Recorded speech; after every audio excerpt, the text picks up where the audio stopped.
to the third episode of the NextGen Dialogue podcast.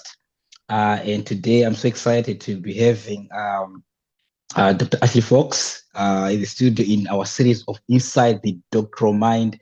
And I'm excited today that we are going to be sharing one of some of the key and crucial areas that is of public health.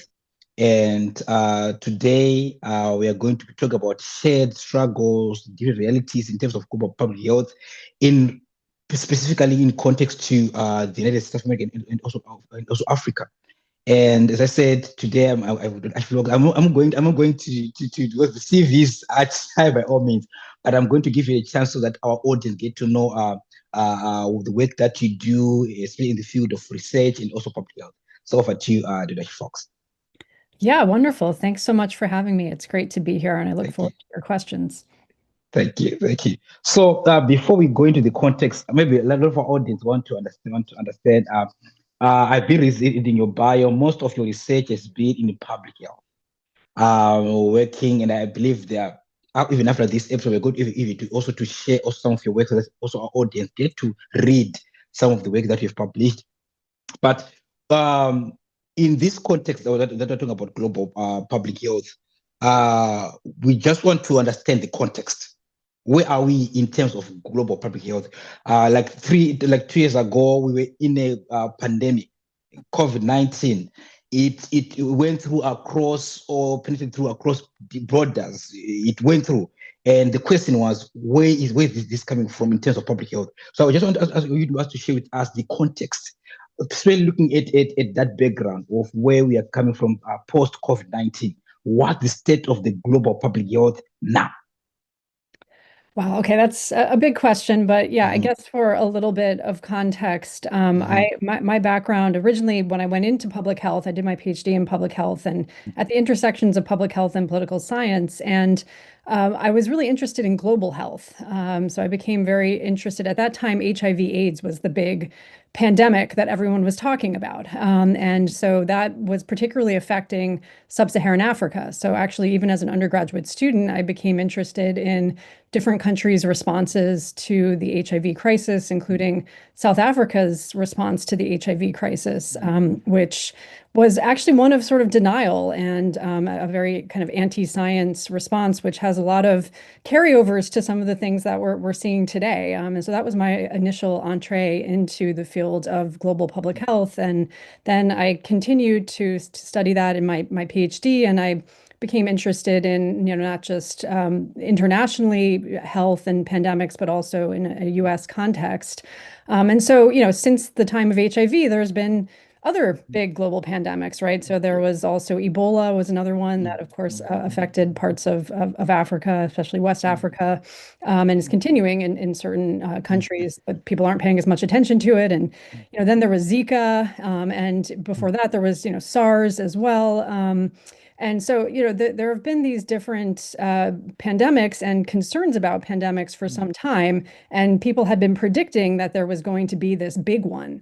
And a lot of people thought it was going to be a global influenza pandemic, actually. But then COVID-19 happened, and that was the one that really got everyone's attention. And I think what's frustrating for people who study global public health is that it was predicted for a really long time. And we said, like, you have to be prepared, we have to do this, we have to do that. Once again, people weren't prepared. And I think especially in high income countries, there's this idea that we have vanquished infectious diseases, that's a problem, in other countries, in low and middle income countries, in Africa, tropical countries. But, as we saw with COVID, that's not the case, actually. Pandemics affect everyone. And in some ways, actually, interestingly, it affected high income countries more than it affected, especially sub-Saharan Africa. Mortality rates, not everyone believes the statistics, but, if we believe the statistics, mortality rates were much higher in high income countries than in low and middle income countries. Wow. I think as you're also explaining, I was in Zimbabwe at that time, and we were so afraid. We were so afraid of this global pandemic, and we're looking at our infrastructure. We're looking, how are we going to handle this? How are we going to deal with this? So what you're saying also, but we also of the 2-3 years, the rates were not is that what we imagined. Maybe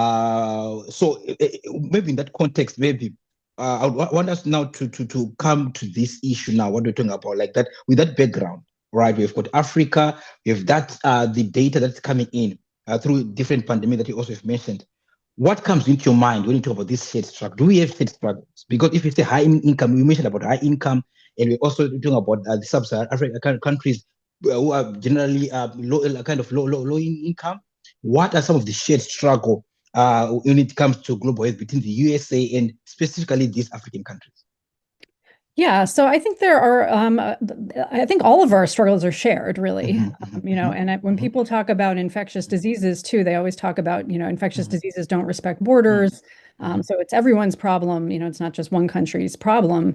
But I think even beyond that, the kinds of issues that, I mean, especially for an infectious disease, right? The kinds of issues that people face are really the same everywhere. Healthcare shortages, not having hospital capacity. I mean, if you have a really bad infectious disease like we saw with COVID, where you have very high need for interventions, your hospital capacity is going to become overwhelmed very quickly. So that's common.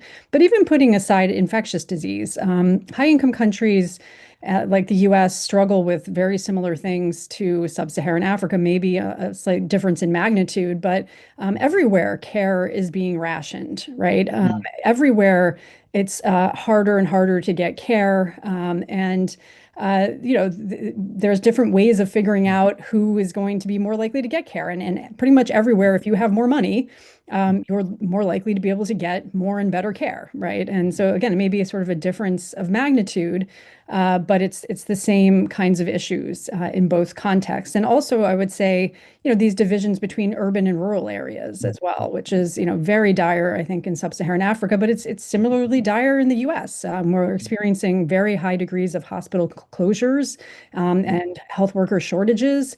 And it's especially dire in rural areas because it's a low population density. So we just don't make the investments that we really need to make to keep people healthy in rural areas.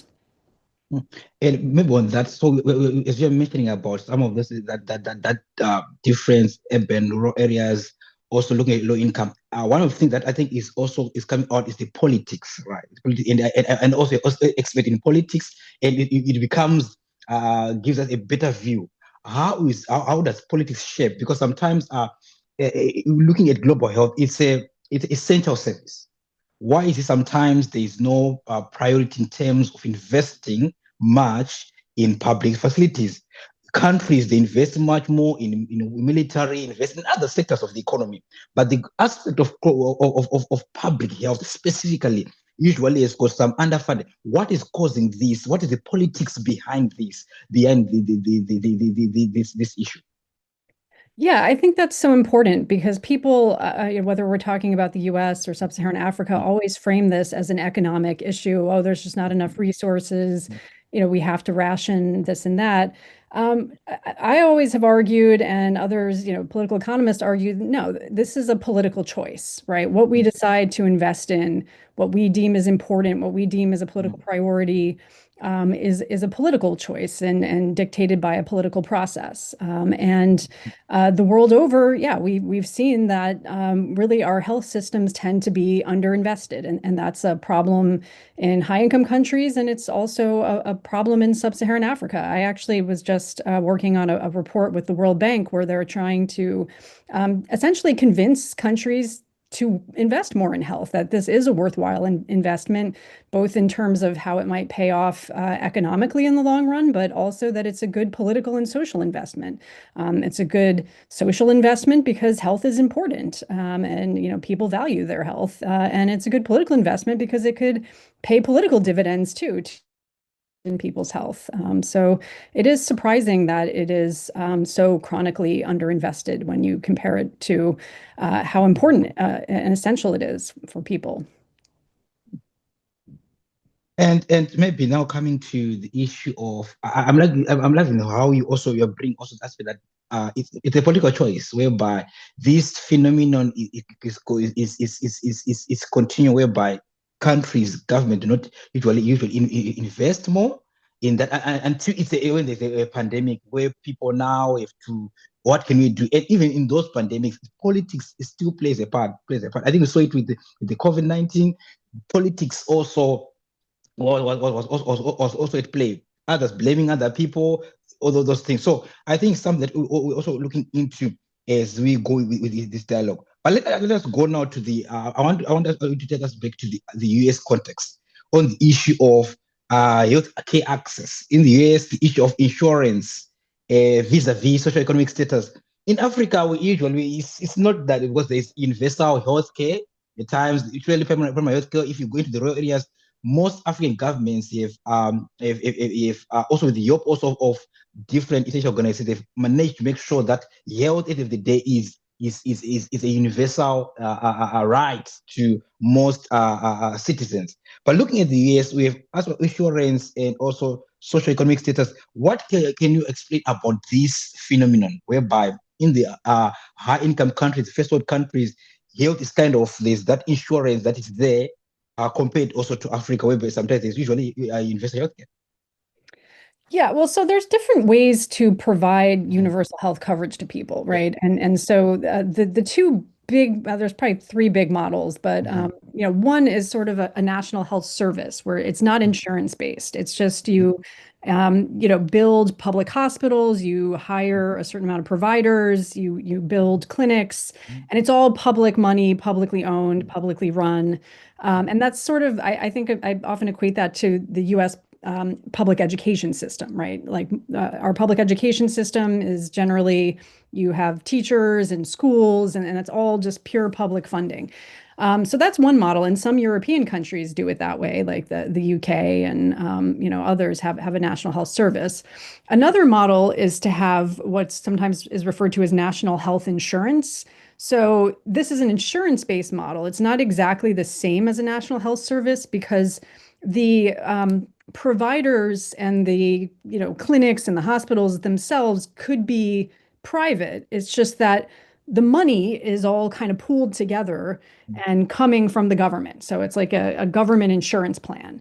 So everybody has government insurance, and then those payments, go to hospitals. People can also have supplementary coverage. They can, buy private health insurance plans that maybe top up a little bit whatever the government plan is.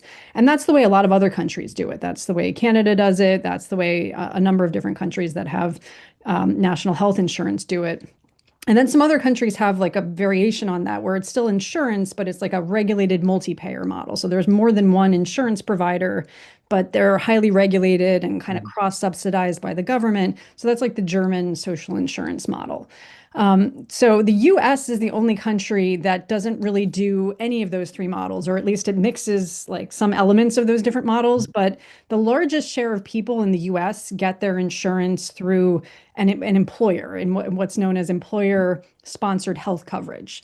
And so basically the employer subsidizes some of the cost to their employee because they pay a share of the private health insurance premium, and then the employee pays the rest of the share.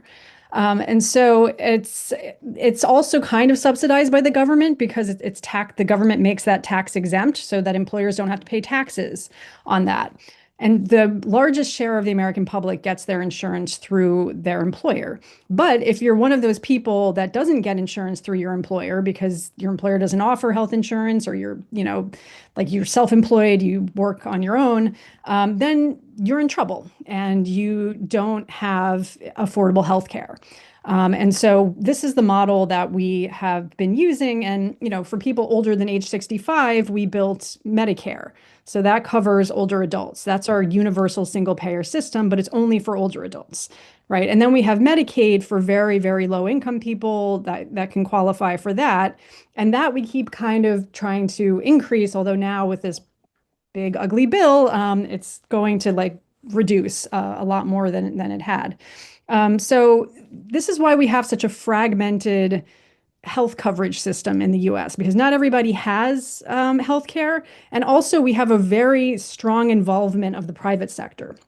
in so many different ways. Health insurance companies, for-profit, private equity firms, hospitals, things like that.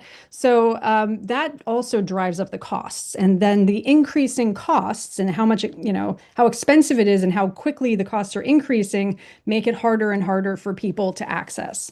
So that's why we don't have really robust access to healthcare in the US. And it's just getting harder and harder to access care, and hospitals are closing because it's so expensive. And so care is being increasingly rationed, really for everyone, not only people that are low income. And as you also talk about low income, does this also has have an impact in terms of racial dynamics in the US? Does that also affect? We have that dynamic whereby also when you look at in the United States the people of color, does these issues of healthcare also go affect them, or it's just across the board? Maybe you can explain to us the aspect of racial economics in the US. Does the aspect of healthcare have an influence also? Yeah, I would say there's a couple ways that the racial dynamics in the US affect healthcare coverage. I mean, first of all, African Americans have higher rates of uninsurance than white Americans, right? By significant margins. Okay. That has decreased a lot since the Medicaid expansion and since the Affordable Care Act, although other inequalities have developed because, for instance, initially half of the states did not expand Medicaid after the Affordable Care Act was passed. And that was predominantly southern states, and southern states also tend to have higher populations of African American people. And so we're still larger numbers of people, especially African American people, that were left uninsured in those states. So the Affordable Care Act, at least in states that expanded Medicaid, has sort of reduced some of those disparities in insurance coverage. But I think the other thing, well, then there's also the sort of immigration issue, right? And that's what's really taking center stage right now. Hispanics still have much higher uninsurance rates than either African Americans or white Americans. A lot of that is due to, the immigration status, right? And there's wide variability in immigration status across Hispanic populations. But there's also, even for people who are legal sometimes or do have a right to have health care, there's a chilling effect that has been found where, people are scared to seek out Medicaid coverage for fear of, even if their status is okay, maybe a family member's status is not. And also this public charge idea that if you take welfare before you're a naturalized citizen, it could affect your ability to naturalize in the future. So, for reasons like that, and then now there's an effort to try to even more actively exclude immigrants from getting any sort of health coverage.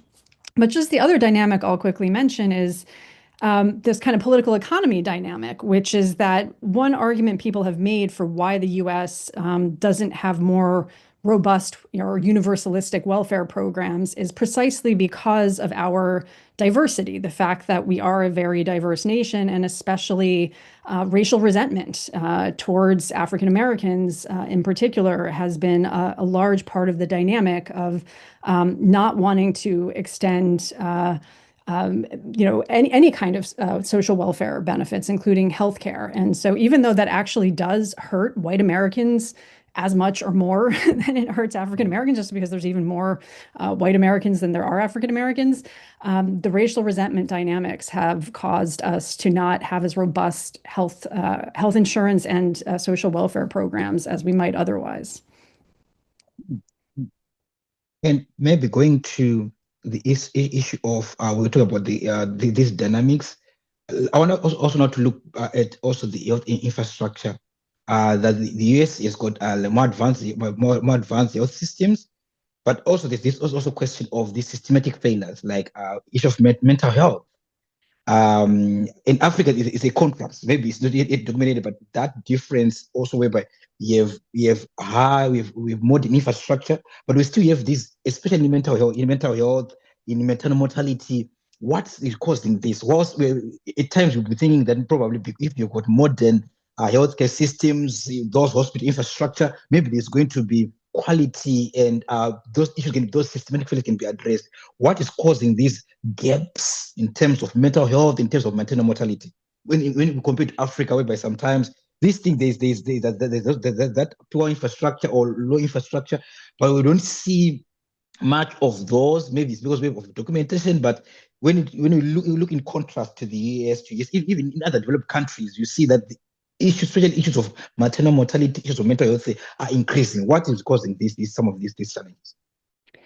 Well, I mean, first I would say I think we probably need to disentangle mental health and maternal mortality. Those Yeah. are two very Mhm, different mhm, issues. I mean, they may mhm, have similar roots, for the cause of not having enough infrastructure, but they're very different issues, right? mhm, But I guess I would say for both, there's both supply issues and there's demand issues, right? And okay. so in terms of the demand issues, like first we can think about what is the overall mental health burden, and the overall maternal mortality burden.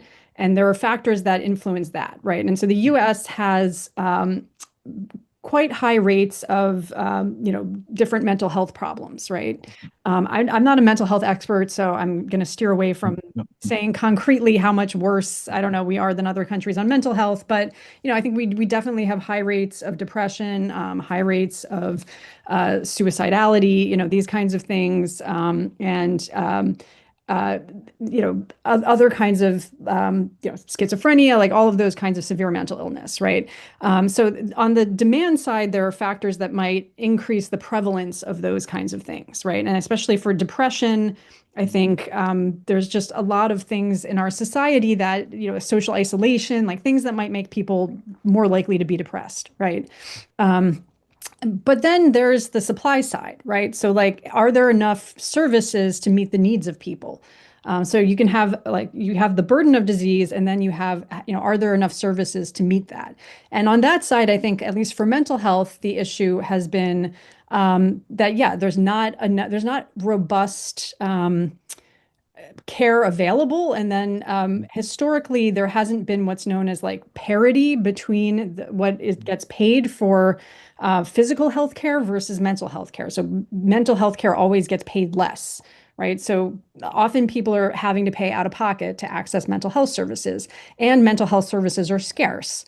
So, then you have a lot of untreated mental illness, right? And that can cause all kinds of other issues. So there's various, I think both supply and demand issues for mental health. For maternal mortality, similarly, I would say there are several issues going on with maternal mortality, like multiple different issues. And one are the things that make people vulnerable to maternal mortality, or like more likely to experience not just maternal mortality, but maternal morbidity. So like mhm, having a complication that might potentially lead to mortality. And so some things that are related to that are just, like poverty, poor overall health, obesity, things like that, that can actually predispose you to things that could cause that make you a high risk pregnancy, and that could cause maternal morbidity or mortality. But then also, when you do go and seek care, the way that you get treated, and this really is where the racial dynamics come back. There's very high rates of especially Black maternal mortality, and I think it's both of those factors, right? So one being just the poor, like social conditions of, and how that affects people's health.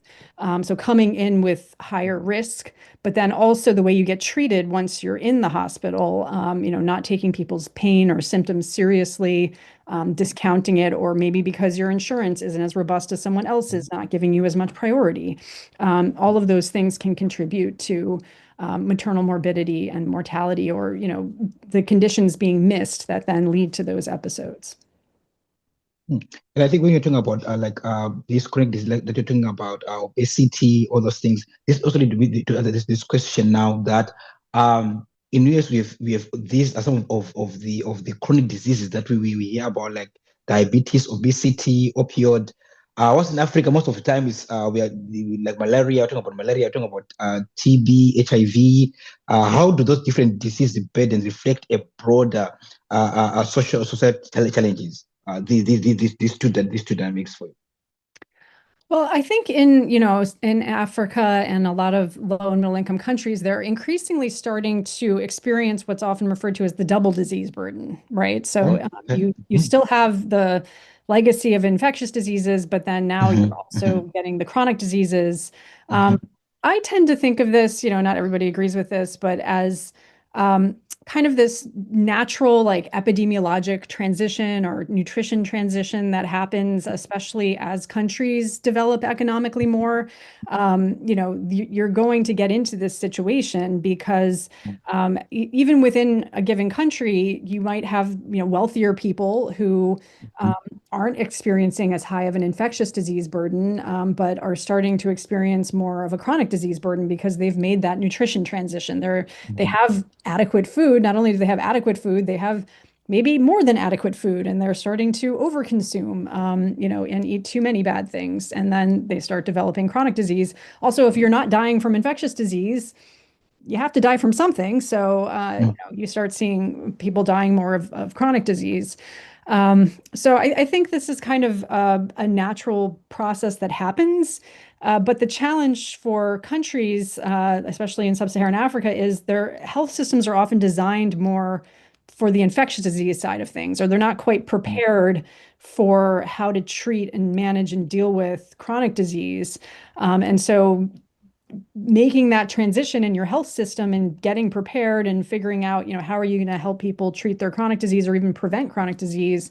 I think that's the next battle that a lot of, mhm. especially like kind of middle income, like countries that Yes. have kind of made that transition are really facing right now. Mm, Thank you for that. And as you're also mentioning and highlighting some of those the contrast that we're having between the two continents, that is the African countries and the USA. Now, what I want to bring is now is the aspect of what we talked about this when we were starting about we had the global pandemic that came, and it also called, or there was also a call for vaccination. And there was a huge mistrust whereby people were saying, is this the right made the vaccination? Is this, there was that a pushback that I think it was it was also even in Africa, that pushback, or and though some of that pushback was due to religious context, cultural issues. How is also that in the US, the aspect of vaccination? And I just picked the COVID-19 because something that happened recently, that kind of pushback, whereby we see cultural, religious debate on should we vaccinate or should we not vaccinate? Should we trust this medicine or not? In terms of that context, how did you view all those two sides in relation to vaccination when it comes to public health? Yeah, well, one thing that we're kind of learning from this whole COVID-19 vaccine experience is that there were some very specific misgivings about COVID-19 vaccines that, that spanned the globe, like everywhere. Everywhere there was a lot of hesitancy towards COVID-19 vaccines. Now, to varying degrees, but that was a pretty common thread. And that didn't necessarily spill over to other vaccines, right? So we're still seeing pretty high confidence in childhood vaccinations, for instance. And I mean, I would say now in the US, because of this specific Make America Healthy Again movement that we've seen emerge, and the fact that very prominent vaccine denialists and doubters have gotten prominent positions in the administration. I think we're starting to see declines in confidence in other vaccines as well, and resurgence of measles and these kinds of things. We're seeing less of that in sub-Saharan Africa. People are still quite confident in childhood vaccines. But there was skepticism towards the COVID-19 vaccines. And I think what you identified, one of the common threads was mistrust of government. And I would say actually, because I've done a lot of research on the vaccine hesitancy, we would ask about religion and religiosity and that kind of thing. That didn't seem to be a Okay. dominant theme for why people were skeptical. It really did seem to come down to not really trusting the motivations of your political leaders, or Mm, just not really trusting the vaccines because of like how they were developed and the purposes for which they're being deployed. This sort of understanding that the goal was just to reopen the economy, right? Which, I mean, as much as we all want to reopen the economy, we also don't want to be guinea pigs in the process of reopening the economy. So I think that's where a lot of the, justified sort of mistrust came from. And I think it had a very common thread all around the world. And on that, do you think our political figures are supposed to be instrumental in terms of health, public health, in terms of some of these decisions? Do you feel like we should our political figures must be at the face of this? But I think for sometimes when it comes to some of this research and some of these proclamations that are made or decisions, I feel like it's better for us to have the public health professionals being there at the forefront in terms of giving direction. For instance, in Zimbabwe, most of the times, even in most African countries, usually someone who's in charge of the Ministry of Health is maybe either a doctor or in that field. They usually give that portfolio is not given to a political appointee. It's given to someone who is in the health fraternity. Because I think there's that belief that if we give someone who is in that, there's a clear understanding when they are kind of bring some of the policies that can be implemented. They are coming from that point. So maybe you can reflect that. Should be in some context, sometimes they are political appointees. Maybe they've got maybe subordinates under them, maybe directors that maybe are advising them. But what is your take on that in terms of political figures, in terms of those? But I think that's maybe the pushback might be, whereby maybe a political appointee maybe who's not well versed in terms of health issues, is there maybe making these proclamations or some of these policy decisions? What's your take on that? Yeah, this is a very complex issue. And if you'd asked me even a Yeah. few years ago, I might have said, yeah, I think political figures should weigh in on this and they should be spokespeople for these kinds of things because, not that people trust political figures because they don't, but because people think about things ideologically and even things like vaccination and so public health tends to ignore that. They don't tend to recognize that the way that people make sense of the world is sometimes through their political worldviews. I think that this has been extremely important for public health, that people's political worldviews are absolutely shaping how they understand public health and what they trust and what they don't trust. And that's what we're seeing with the resonance of this Make America Healthy Again movement, is that for whatever reason, people are putting more faith in this movement and the political leaders that represent it than they are in the traditional scientists. And I think part of that is that this is I'm referring to it as like health populism. It's a type of populism. And so they trust the populists more than they trust the scientists because they see the scientists as elites and that they can't trust these elites because these elites represent these, shady interests. So I think that it would be in public's health interest to at least understand these dynamics and try to figure out how to work with them. But on the other hand, I just think that what it has led to is this polarization that has occurred. And so now we have this extreme political polarization, at least in the US, where, if you are Democrat or kind of on the left of the political spectrum, you have almost like too much faith in science, like almost like a religious faith in science. Like anything the scientists say, you're going to completely believe everything they say without any nuance. And on the other hand, if you are on the other side of the political spectrum, you have this like big distrust of big science. And I think that's wrong too. So it's gotten very polarized in a way that's really tricky. And so I guess where I'm starting to come down more is on the importance of kind of like street level people, like healthcare workers that people still do Yep. trust for the most part. Mhm. Mhm. And I'll just briefly mention this project that we're working on in Senegal, actually, where we're Wow, sort wow. of building on this model, where we just finished collecting the data, and all we were doing is we were trying to increase adult vaccination, so the tetanus vaccine and HPV vaccines for adolescent girls, by offering it to moms that are bringing their children in for childhood vaccination. So we were trying Mm. to kind of build off of the positive feelings that people have about childhood vaccination, and also just making it really convenient for people. It's like you're bringing your child in anyway to get vaccinated. we're going to offer you a vaccine for you when you come. And we found that there was extremely high uptake of our offer for this vaccine. Almost everyone who was eligible for the tetanus vaccine was willing to get it the same day that they were there. And for the HPV, even though they had to bring back their daughters to get the HPV vaccine, very high numbers brought back their daughter for HPV vaccination. So I think the lesson from that is if you make it convenient for people, if you make it the default, and if the offer is being made by someone who they trust or have no reason to really distrust, that you can get very high vaccination uptake from that. So maybe it is better to depoliticize it, or at least like have actual try to keep the delivery of vaccines as apolitical as possible. Thank you so much. And I think it's also lead to my next discussion question. And some of those things you've already answered, like what role do we see political leadership and governance play in shaping public health outcomes in both contexts? We've seen some of the extremes that we've been seeing. What do we think the political leadership, the political fraternity needs to play in terms of maybe working together, let me say, with health professionals in shaping some of these public health outcomes?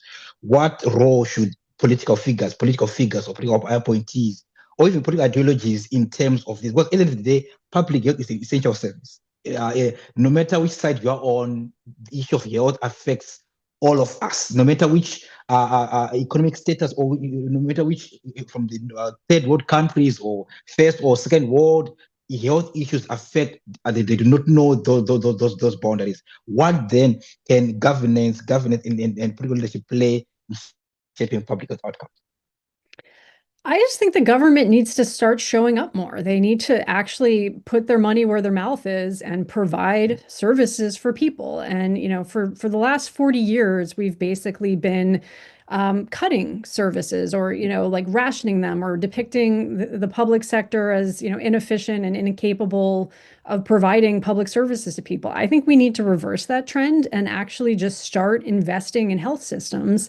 And I think that will have really positive political dividends for political leaders, and it will improve people's trust, because when people see that the government is there for them, is showing up, is providing the services that they need, and, not asking a lot of them, they don't have to have skin in the game and, pay all these co-pays and other things. I think that they will be grateful for that, and build a virtuous circle of trust. But the governments need to start actually making those investments and investing in people. So government needs to invest in people. They need also to show up. They need to be also, we need to see them actually, make sure that this is an essential service. This is something that is between life and death. And government institutions, they need also to play a pivotal role. Thank you so much, folks. So no, let's looking ahead now. We're going to trying to unpack some of the realities that are happening in the US. And I think this also what also is unpacked in also know in the research that you've been doing.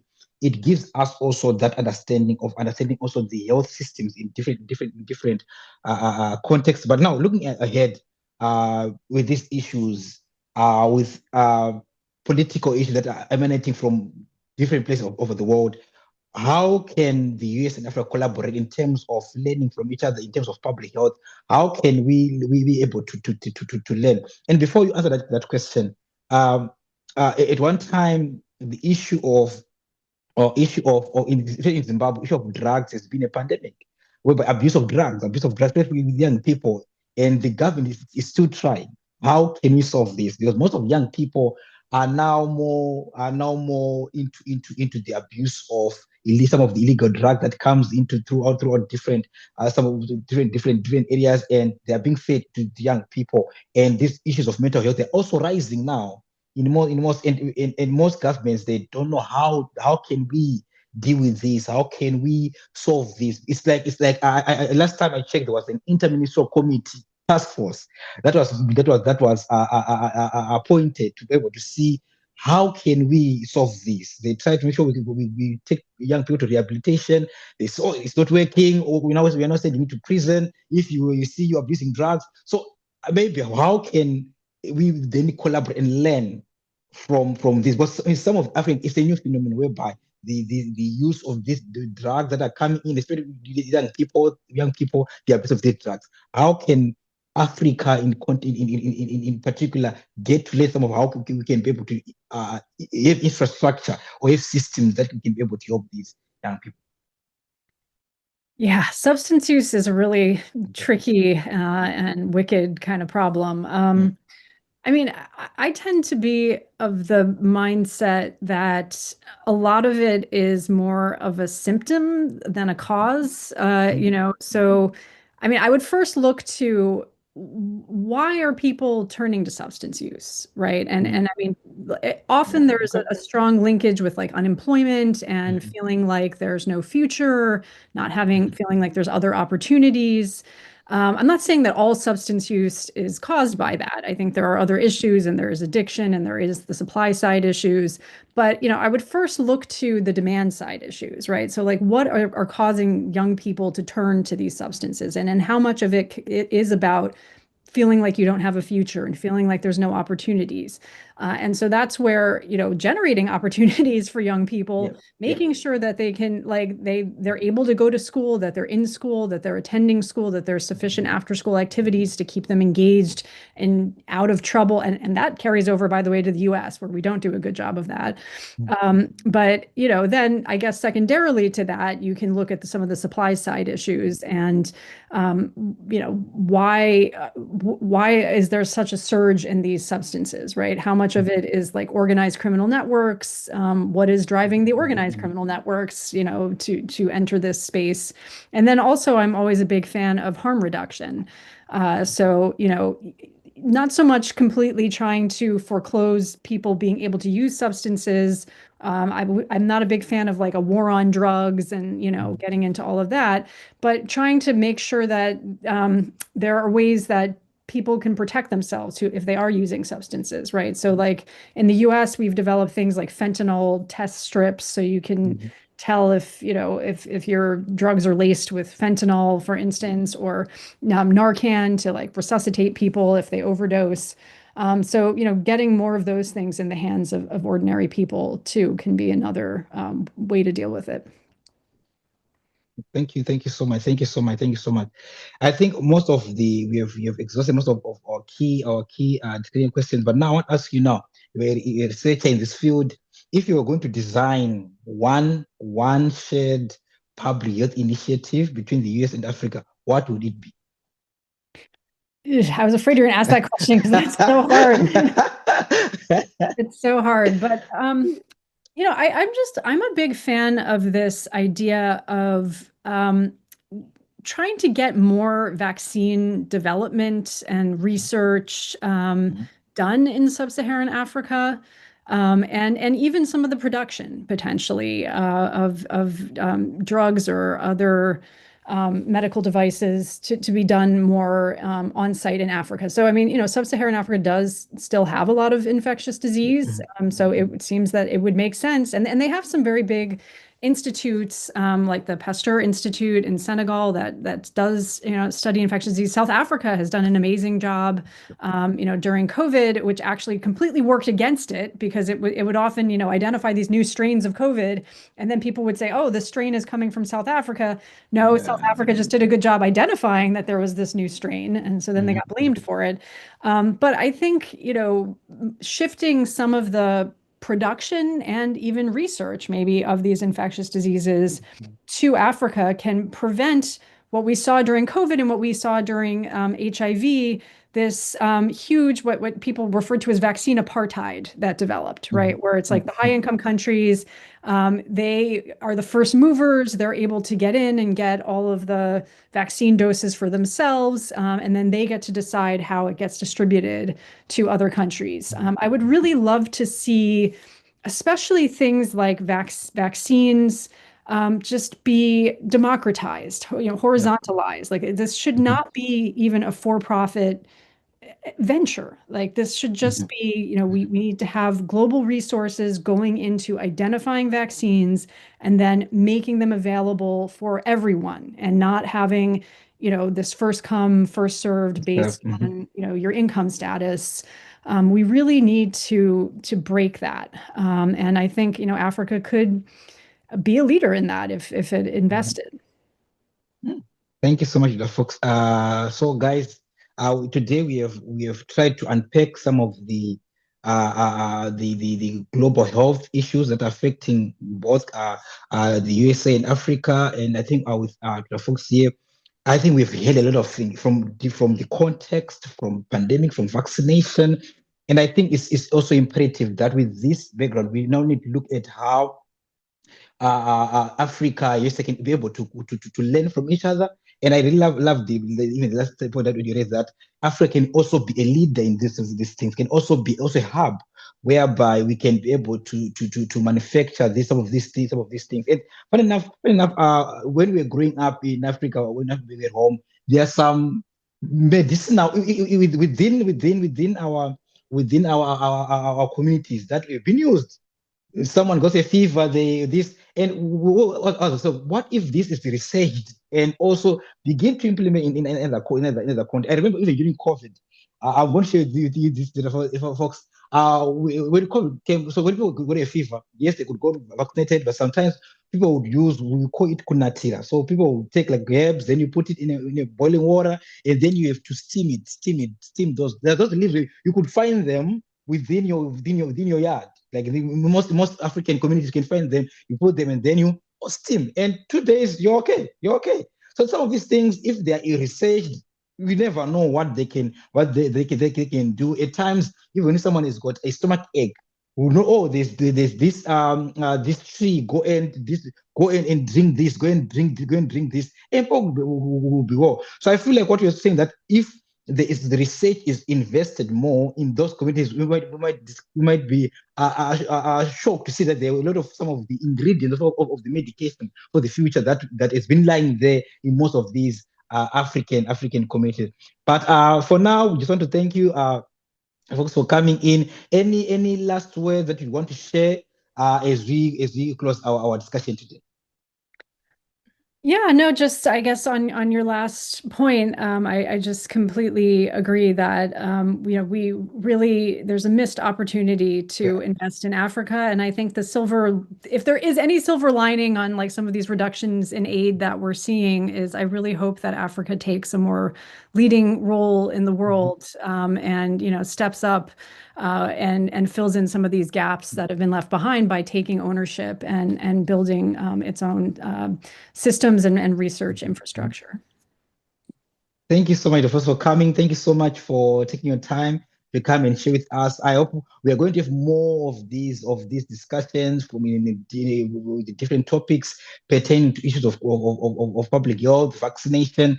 For now, our audience, thank you so much for joining us. This was the Next Gen Dialogue Part 3, where I was having PhD researchers, PhD, also Dr. Fox, also here, also some of the research that they've been doing. And I also want to applaud also the work in Senegal that we also mentioned that you are doing. Is something, those are some of the collaborations that we feel like are also beneficial to the African continent.